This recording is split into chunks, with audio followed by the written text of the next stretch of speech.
Bonjour, je m'appelle Romain Bosque et ici voici Marco Makanovic. Nous allons vous présenter notre projet de R réalisé dans le cadre de notre DUT en deuxième année. Donc le but de notre projet, c'est de contrôler des servomoteurs à l'aide de l'accéléromètre d'un appareil Android. Donc évidemment, ce sera codé sous Java. Alors ici, notre application, ce sera de contrôler deux servomoteurs à l'aide d'un téléphone en Android. Ici, un Samsung Galaxy S3. Pourquoi deux servomoteurs? Parce que l'accéléromètre nous permet de mesurer l'orientation du téléphone suivant l'axe X et Y.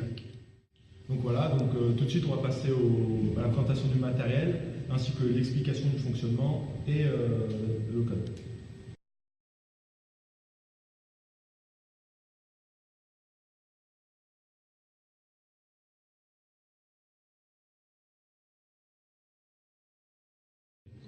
Alors pour ce projet, nous aurons besoin de servomoteurs. Ici nous avons deux. D'une yo-yo évidemment, ainsi que d'une clé Bluetooth pour le faire marcher notre application sans fil par le Bluetooth. Un téléphone Android, car on code sous Android en Java. Et d'une alimentation pour la carte yo-yo et pour les deux servomoteurs.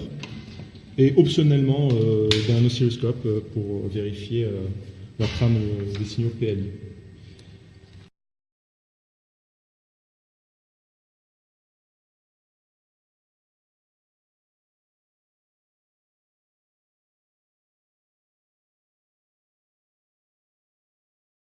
Alors, tout d'abord, notre programme, nous l'avons fait en deux temps.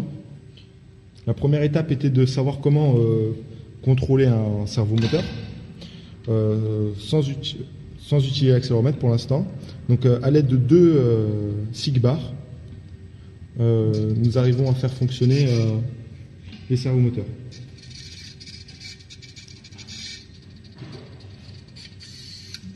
Voilà. Si vous pouvez voir sur l'oscilloscope, là vous ne voyez plus, ça c'est parce que c'est le fil. C'est l'oscilloscope. Donc on remarque que notre signal est de période 20 millisecondes. C'est la standardisation des signaux PWM. Le but du PWM, c'est de faire varier l'impulsion. La largeur d'impulsion. La largeur d'impulsion. Alors si l'impulsion dure 0,7 millisecondes, alors le servomoteur sera en position de 0 degré. Et quand la largeur d'impulsion est de 2,3 millisecondes, alors il sera à 180 degrés. Donc là, on peut voir.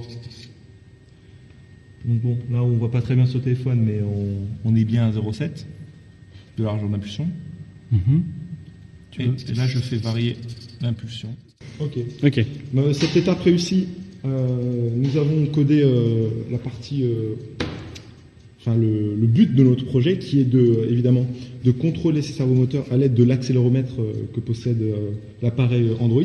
Donc, sur l'application, j'ai rajouté un bouton pour sélectionner le mode qu'on veut utiliser, manuel, pour le contrôler avec les SIG-bars, et le mode automatique que je contrôle avec l'accéléromètre.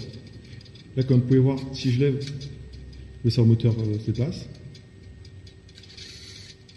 La même chose sur cet axe et sur cet axe. Voilà. Donc c'est cool. Fin de la vidéo. J'ai affiché des progress bars pour visualiser quelle est l'angle où se trouve le téléphone dans l'axe. Donc l'axe des X, c'est celui-ci. Là, je suis à 0, 90, 180. Et ça, l'axe des Y, 180, 90. Là, vous voyez pas, mais c'est 0.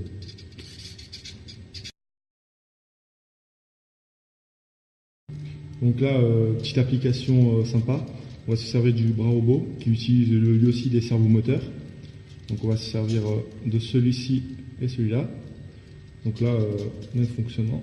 Si je penche mon téléphone vers l'avant, la pince bouge. Et je peux tourner le poignet.